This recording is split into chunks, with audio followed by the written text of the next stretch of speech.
ৰাষ্ট্ৰীয় সেবিকা সমিতিৰ 90 বছৰীয়া জয়ন্তী উপলক্ষে পথ সঞ্চালন কাৰ্যসূচী। ৰাষ্ট্ৰীয় সেবিকা সমিতি যোৰহাট জিলা সমিতিৰ উদ্যোগত ৰাষ্ট্ৰীয় সেবিকা সমিতিৰ 90 বছৰীয়া জয়ন্তী আৰু মকৰ সংক্ৰান্তিৰ উপলক্ষে পথ সঞ্চালন কাৰ্যসূচী ৰূপায়ণ কৰে। যোৰহাটৰ জগন্নাথ বৰুৱা বাণিজ্য মহাবিদ্যালয়ৰ প্ৰাংগণত অনুষ্ঠিত কৰা এই কাৰ্যসূচীৰ বৌদ্ধিক আগবঢ়াই উত্তৰ অসম প্ৰান্তৰ শাৰীৰিক প্ৰমুখ প্ৰতিমা বৰাই। ৰাষ্ট্ৰীয় সেবিকা সমিতিৰ যোৰহাট জিলাৰ সঞ্চালিকা ডক্টৰ স্বপ্নালী বৰা, অধ্যক্ষা অপৰাজিতা বৰপূজাৰীৰ উপস্থিতিত পথ সঞ্চালন কাৰ্যসূচী ৰূপায়ণ কৰে। News desk AIN live. এটা ভাৰতীয় মহিলা সংগঠন এই গোটেই ভাৰতবৰ্ষজুৰি আছে।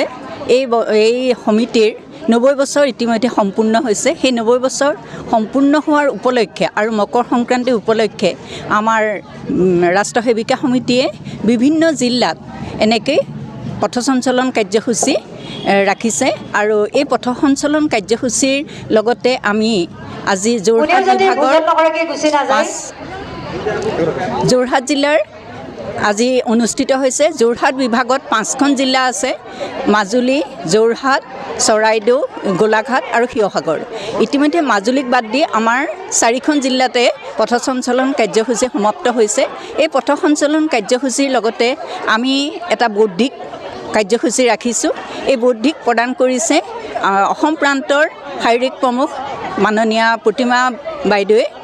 আৰু ইয়াত আমি 150ৰো অধিক সেবিকা গণবেশ পৰিধান কৰি আমাৰ যি ৰাষ্ট্ৰ সেবিকা সমিতিৰ নিয়মানুৱৰ্তিতা আৰু একাত্মতা আমি ইয়াতে অক্ষুণ্ণ ৰাখিছোঁ। সকলো আমি আত্মীয়তাৰে ইয়াতে অংশগ্ৰহণ কৰি এই বৌদ্ধিক প্ৰদানৰ পাছত আমি যোৰহাট নগৰত পথ সঞ্চালন কাৰ্যসূচী আমি ইতিমধ্যে শেষ কৰিছোঁ।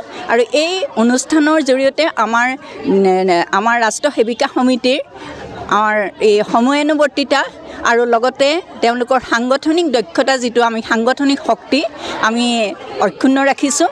আৰু এনেকৈ আমি সেবিকা সমিতিৰ মহিলাসকল আগবাঢ়ি আহি তেওঁলোকৰ যি নেতৃত্ব, কৰ্তৃত্ব আৰু মাতৃত্ব গুণৰ যি বিকাশ সাধনৰ এই যাত্ৰা অব্যাহত ৰাখিছে।